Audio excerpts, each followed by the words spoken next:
conferences, aspiring writers and that sort of thing. And I frequently hear, oh, I don't want any kind of explanation or science in my story. We don't have science in my fantasy stories. I don't want to explain my magic because then it won't be magical. And I'm just here to be, I'm just going to wreck your day. I've got bad news for you. If you have a wizard, your magic is already science because of how science works. If it's predictable magic, the wizard can do a spell. He knows what that spell will do. Now it's science. He's studied the phenomena, or somebody has. They've identified the rules. They're able to reproduce the effects by observing how the magic works and then manipulating it. That's science, guys. And so I'm explaining this to my husband, who's pro GM, and he's like, oh, no, a sorceress just does it. It's just inherent. That's the difference between a sorceress and a wizard. So she just does it and she can't explain how it happens. So then it's not a science. And I'm like, oh, but wait, she still expects the same result from the same spell. We do not define science as any random person on the street can completely explain a phenomenon. That's not it. We define science by studying phenomena, identifying concepts, things that are consistent, things that are changed, working toward being able to reproduce results so we can explain what we think we're seeing. So my simple analogy for this is, I am very good at breathing. Okay, been doing it my whole life. I don't have to understand it to be good at it. Respiration is a scientific concept. There's a whole lot of biology around respiration. I don't ever think about it when I do it. It doesn't change it from being a scientific concept. Okay, so if you're still arguing with me, great, we can talk about quantum chromodynamics. In theoretical physics, quantum chromodynamics is, here, I wrote this down because I can't just whip this off really quickly. The theory of the strong interaction between quarks mediated by gluons, the fundamental particles that make up composite hadrons, such as the proton, neutron, and pion. I knew like half of those words. Here's the thing. People frequently say, well, if you can explain it, it's science. If you can't explain it, it's magic. Whether or not I can explain quantum chromodynamics probably depends on which building on campus I'm standing in. Okay, some people can explain that very fluently. Some people, not a chance. Does it change from being magic to science if I walk across the street? No, of course not. Okay, it has to do with, are we studying things? Can we reproduce results? That sort of thing. So let's say, okay, our magic has rules. It's predictable in some way. It may not be totally predictable. There's a lot of things in science that aren't totally predictable. Schrodinger's cat and all that stuff. There's so I've got rules. What am I going to do with them? And this is where, again, we start getting some pushback. People don't like thinking of their magic as a science. So these are the pushbacks I get most frequently with this. If I say how it works, then I can't change it when I need to, or the reader will catch me that I changed it. Actual protests I've gotten. So let me get this straight. You just said that you want to be able to yank the reader's chain by building a plot that does not have to hold together with any kind of internal consistency, and it's not reliable and it's not coherent, and you just want to be able to do what you do without having to make it work. The very kindest thing I can say about this is that is lazy writing. Okay. What I'm going to say is get better at your job. We are world builders. We are storytellers. Let's tell coherent, reliable, stories, and not predictable like in a bad cliche way. Predictable in that I understand how this world works. It's plausible to me, so I can believe in it. Something that is not plausible, I'm not gonna buy. I can't get immersed in a story that doesn't hold together. But I want a sense of wonder. And if my magic has rules, it won't have any wonder to it. Okay, I hear where you're going. You're also wrong. Okay, this is a photograph of glowworms in a cave in New Zealand. And if this is not a magical photograph, then I'm very, very sorry for you. This is amazing. It's phenomenal. Science can be magical. I'm a person of faith. That does not interfere with my ability to be awed at science. My day job is a scientific day job. I adore magic. These things can totally work together. If you've ever enjoyed a cake, think about the best, cake. For me, it's probably a really deep chocolate cake, but you can pick whatever your best cake is. Many, many people have eaten cakes. Many people have made cakes without understanding the science of how baking powder works. It doesn't mean that chemistry doesn't apply. It doesn't mean there are no rules to making a cake. Okay. There are ways, if I tell you in the early 20th century, we invented this substance that will produce carbon dioxide during the baking process to help your cake fluff, making it easier to get a fluffy cake and less physical labor to get a fluffy cake. Does that make your cake not taste good now that you know how it works? No. Okay. Your cake is still amazing. Sonication is this really cool thing where insects will approach a pollinating plant. About 10% of all pollinating plants will release their pollen only to insects that buzz at the right frequency. So if you have an insect from a different species that's not likely to go visit as many of these flowers, it will not release the pollen to them. You can actually take a tuning fork in the correct frequency and fool the flowers into thinking you're the right species of bee or other pollinator.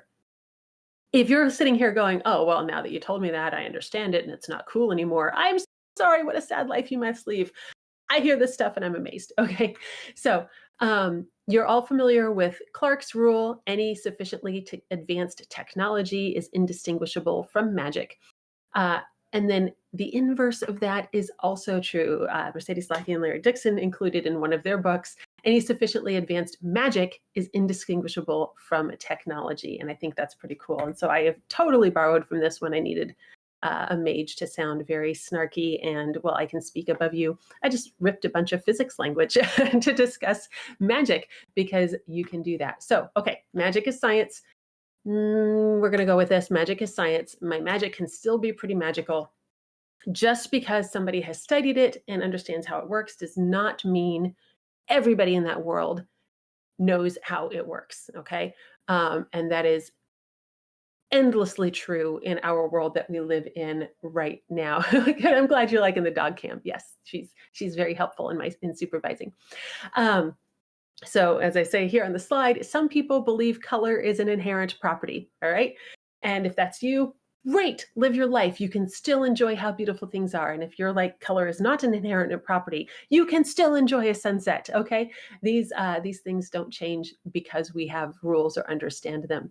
I rely every day upon things that I cannot possibly explain in actual, like, plausible knowledge. My house runs on solar power, photovoltaic cells. They're magic. I have no idea how they work. Like, I know they do work. That's it. Okay. So what I'm trying to emphasize here, it is much more about what our characters understand and what our readers understand. And those may be greatly different levels.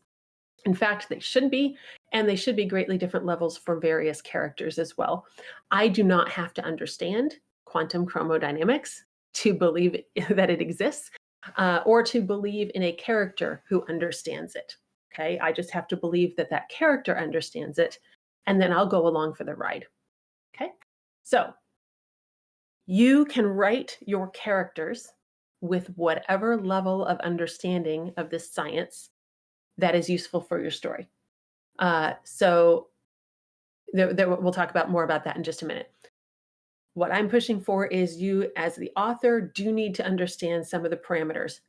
Your reader may never know the parameters. Many of your characters may never know the parameters, but you, the author, need to know the parameters. What phenomena can be reliably reproduced? What phenomena will reliably occur in a predictable fashion? That sort of thing. You can do whatever you want. I am not telling you not to have cool things. That is most definitely not the take-home message here. In fact, I want you to have even cooler things because of this.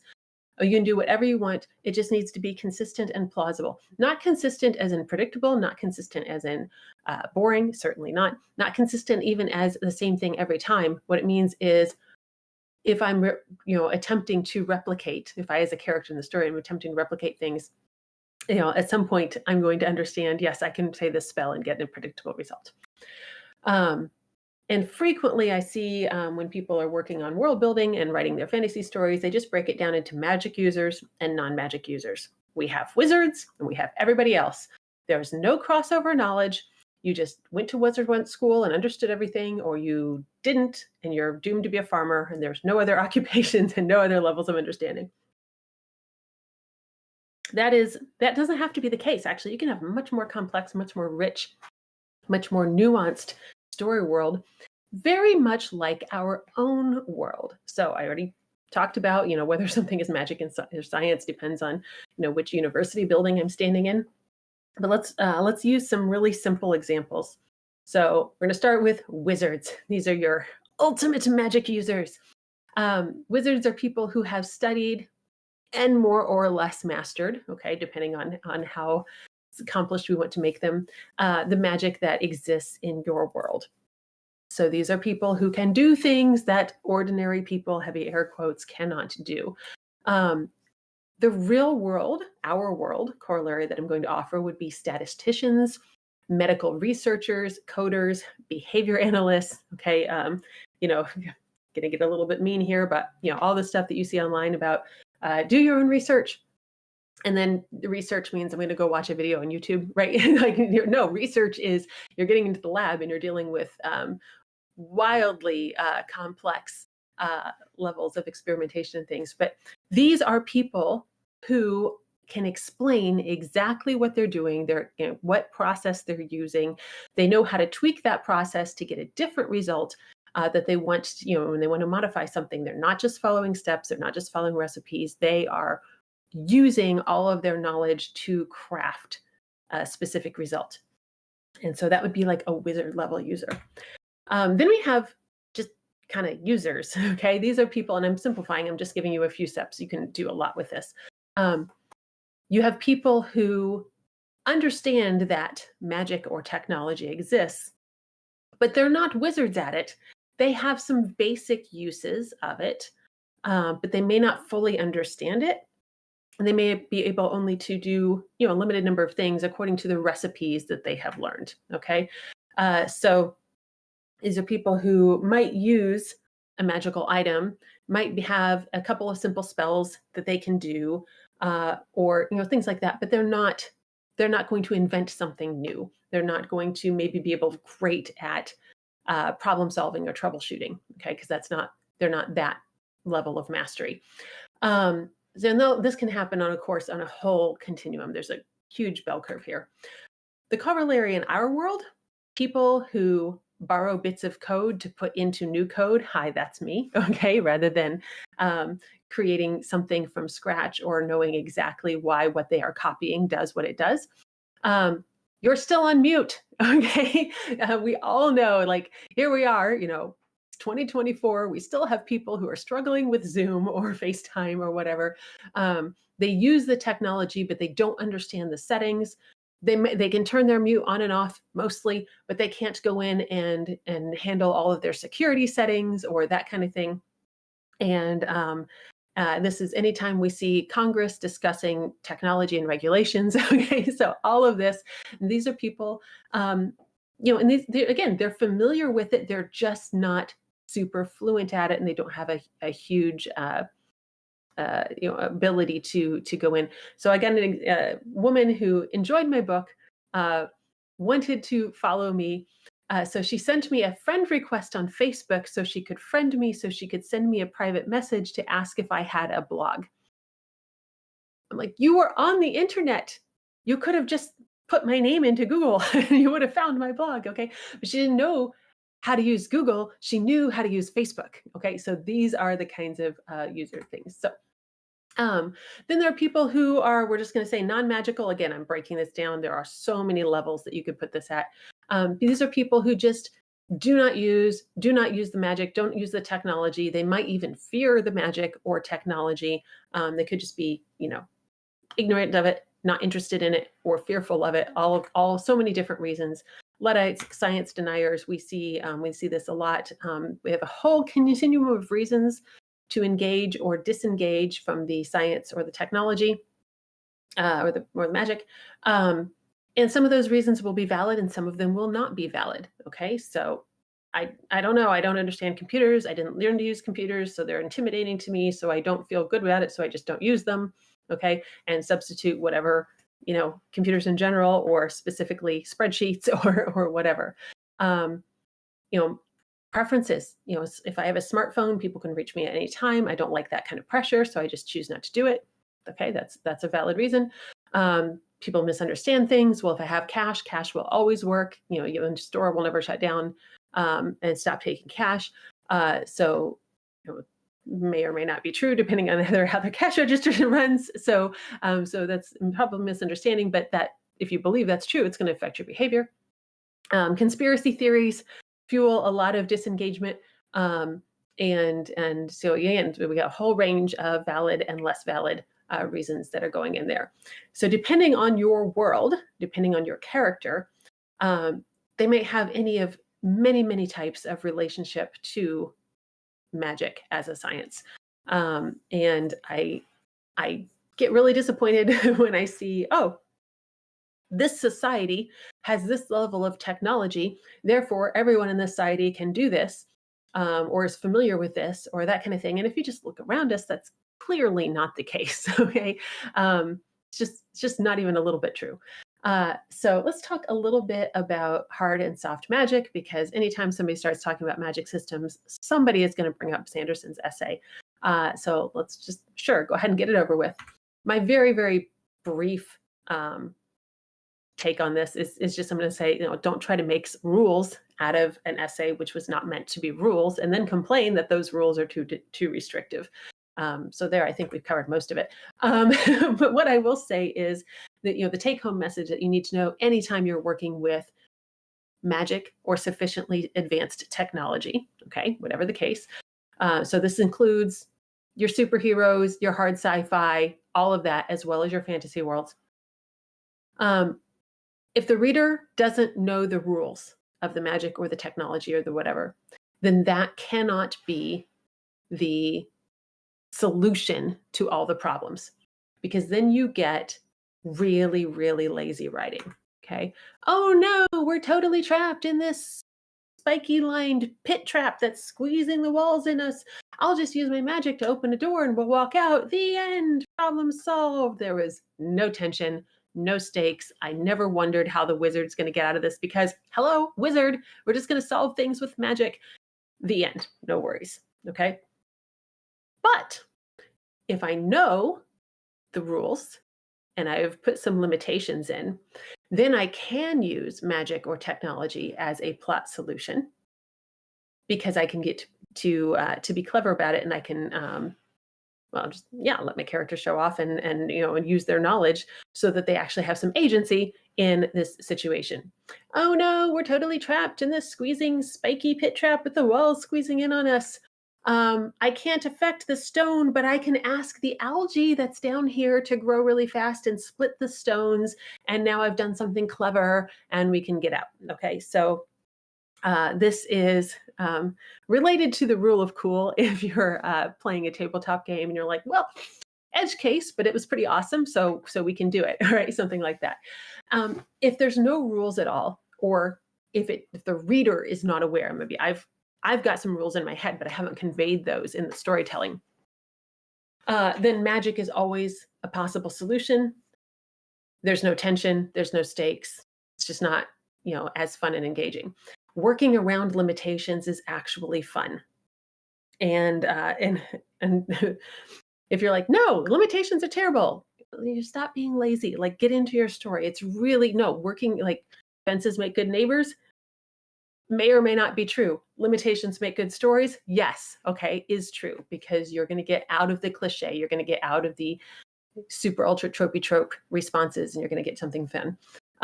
Limitations do not necessarily have to be explicitly spelled out. Okay. Like in a hard sci-fi novel, yes, they do. But in most other genres, I don't need to spend 3 paragraphs explaining what can or cannot be done. I need to present a sense that there are limitations, so it's not a surprise when they affect the story. They can just be inherent. I can expect my reader to infer. I like smart readers. Okay, I also want to make my reader feel smart. They like that, and so I can just include things in there.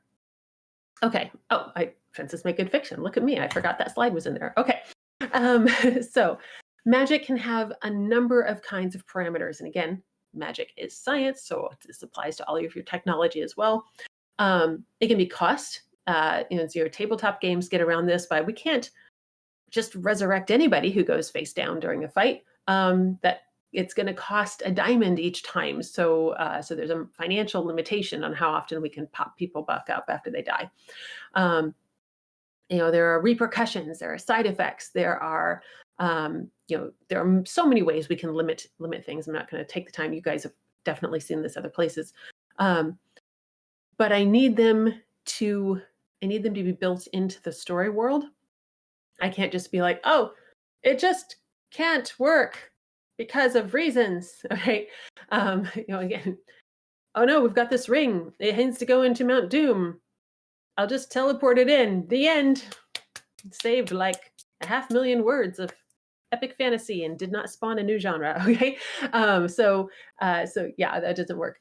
But we also see a lot of, I just got a little bit lazy in my storytelling. Oh, we've healed everybody of everything, but I need this to feel more epic, and more substantial. So suddenly this injury can't be healed for reasons, but we haven't actually given any reasons why this is the case. So it just feels arbitrary in the moment, which means it doesn't hit as hard. Okay, so everything has a cost. This is something that we need to think about in our when we're setting up our magic and our technology, because if we introduce advanced magic or advanced technology into our world, it is going to affect the world. So things don't have to have a huge cost, but they do have to have a cost. And I need to know how this affects medicine, the economy, all of these things that are going to be tied to our abilities. So behavioral economics, this I'm a nerd. This is my world right here. But is it easier to use magic or is it easier to use conventional tools? If I can grow plants, enhance their growth with magic, then what does that make my farming look like?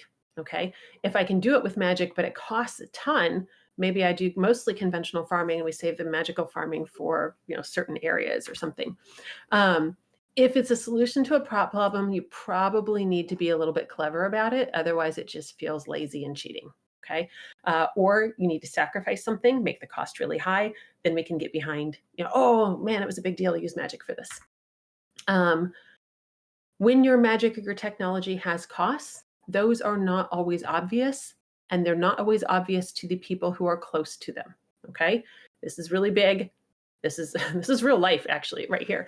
And so sometimes those costs are very obvious and very immediate. This person went face down during a fight. I can resurrect them with a spell, but it also is going to consume a diamond.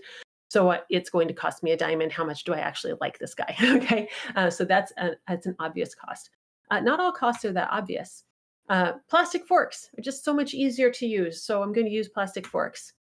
Is it, in fact, easier to dig up the Earth's crust, pump out a bunch of crude oil, ship it to a refinery, then ship that product onto another factory, do some molding, and then ship that to a distributor, ship that to a store, then buy that, carry it home, then throw it out and have to argue about whose job it is to clean up the beaches and how much stuff is in the landfill and all of that? Is that really easier? Or is it that the cost is removed enough that we're not thinking about it when I reach for the plastic fork? Okay, so sorry, I didn't mean to get soapboxy there, but it's a really clear example of we don't always have costs closely connected. And it's a great place for plot and for story building if you put more of that into your world. So, for example, what if you found out that your magic was actually powered? You just thought it was a skill you could do. It's actually powered by life energy of people that you don't know. Okay? So, if that's suddenly the case, how do you feel about using your magic? How do you feel about using your magic casually? How do you feel about just, oh, let me just quickly change the oxygen level just so I can practice flirting with this random girl? Okay, yeah. Looking at you, Roy Mustang. Okay, like you ruined a whole bunch of people's lives so that you could go flirt. So these are the kinds of things where the cost wasn't obvious, and then when it does become obvious, then we have decisions to make, right? So, what are the repercussions? What are the social effects of using magic? Again, if we have healing, what other magic, how does that affect our healthcare? Do we have other medicine? Do we only use magical healing? If we only ever use magical healing, what happens when we don't have magical healing available? Um, and I use this in one of my series where we do have magical healing, and it grows, helps grow cells, and we grow our wounds closed, and we grow new muscle, we grow new skin. It's great. But you better be real darn sure that wound was super hyper clean, because if there was any bacteria in there, you have also sped those, and now you have super infections. Okay, so that's just something I did because I wanted to be mean to my people. If magical transportation, if we have teleportation, if we have dimension door, if we have all these things, did we bother developing vehicles? What's the economic cutoff for when do I teleport versus when do I walk? If I have, medieval Europe, but we have teleportation, we better be serving bananas and pineapples and all the kinds of things that I can just hop over to Tahiti and grab and hop home, because I've got cheap, free transport from all over the world. That's going to change everything in your economy, right? Okay. So I'm just going to move through these because I want to make sure we have time for discussion if we want. And then, of course, like with anything, if I have advanced technology and then it's suddenly not available, if I have advanced distribution, it's suddenly not available. If I've got magic and it's suddenly not available, what are the fallbacks? Do we have fallbacks, or do we just always assume that distribution system would always be there? This kind of thing. And if we have built a society that absolutely cannot exist without magic, not in the form that we know it and like to run it in, then who holds the power? And you can shift magic to technology. And this is why, we have techno-feudalism today. Okay. It doesn't, we have built something that's techno, but we must have this particular form of technology in order to live the society that we have built. And if that's suddenly, or if that, not even suddenly, but if that is controlled by one person or a group of people or whatever, then that's going to give them an outsized segment of power.